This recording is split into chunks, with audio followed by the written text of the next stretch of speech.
Clinton, supposed to be a coronation here. She now finds all the energy in the Democratic primary right now is with a 73-year-old self-described socialist from Vermont. The media has thought this was going to be a coronation. The Clinton campaign has never thought this was going to be a coronation. Ultimately, as a Hillary supporter, I think she will be the nominee, but she will be that much better of a nominee and that much better of a general election candidate because of Bernie.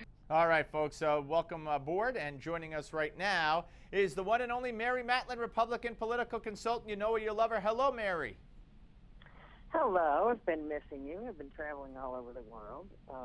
So glad to be back. Well, and thinking of me constantly. I'm glad to hear that. No, we miss you too. Every other day at 1:20. At what time? So it's either you or a martini.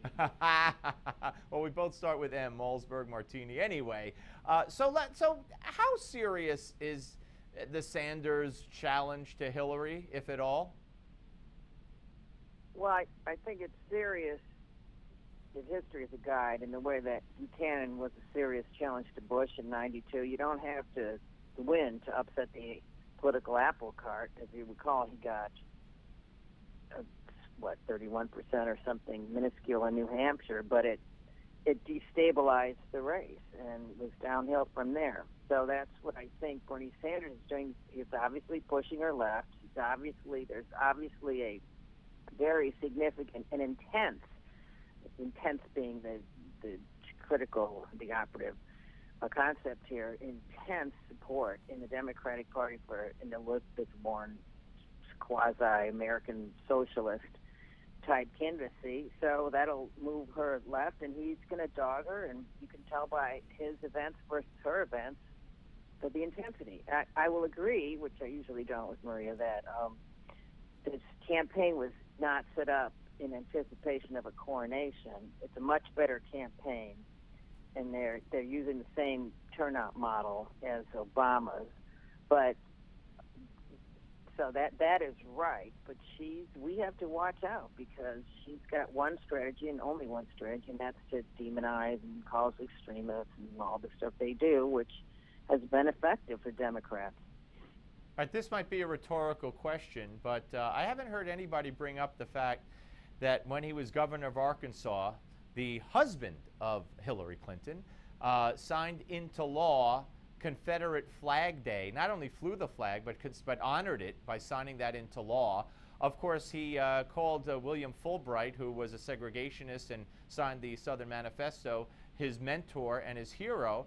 And he defended Robert Byrd's joining of the KKK in his eulogy to Byrd, saying, well, you know, he wanted to win an election.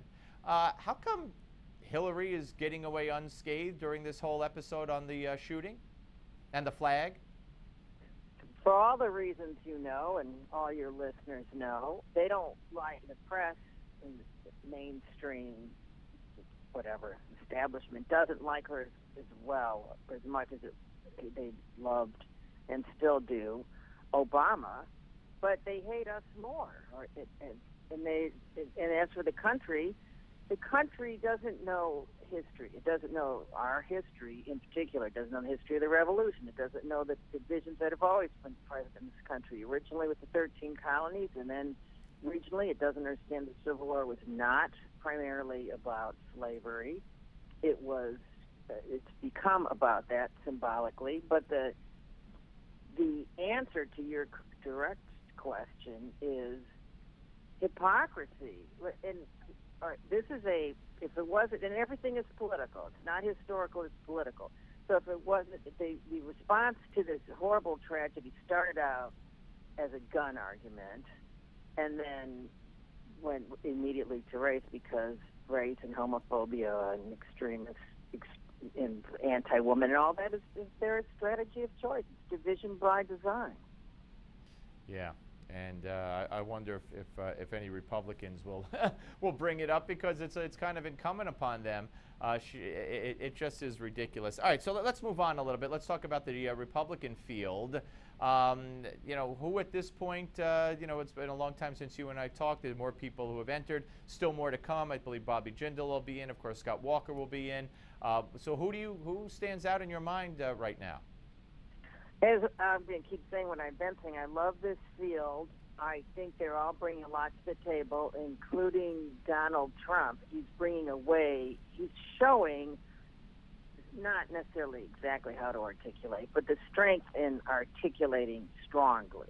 Okay, so that will give this field room to breathe, to be forceful in their commitments and be courageous in their philosophical pronouncements. So I like the field. I've been very impressed with the movement of Carly Fiorina. Full disclosure, I'm having her to the house. I don't have a dog. I'm for everybody. I'm for the conservative, but I've really been impressed with Carly. She's coming here next month, and I've just had an overwhelming response to the invitation. She calls it like she sees it. She stays on point. She never gets riled. She'd be a good one to bring up your point about the hypocrisy in this Confederate flag argument. With Hillary and the Clintons. Well, just in general, all of it. It was again, we don't know our history, but it was Republicans that took the flag down. It was Democrats who put it up. It brought us civil rights legislation. Oh, that too. Yeah, absolutely. You're smart, but nobody knows their history, No, and I think that's by design too. If you have a kid in school, which I do, ask them any question about American history. No, they're not learning it don't anymore. know. No. Hey, listen, Correct. Mary, great to talk to you again, and we look forward to talking to you soon.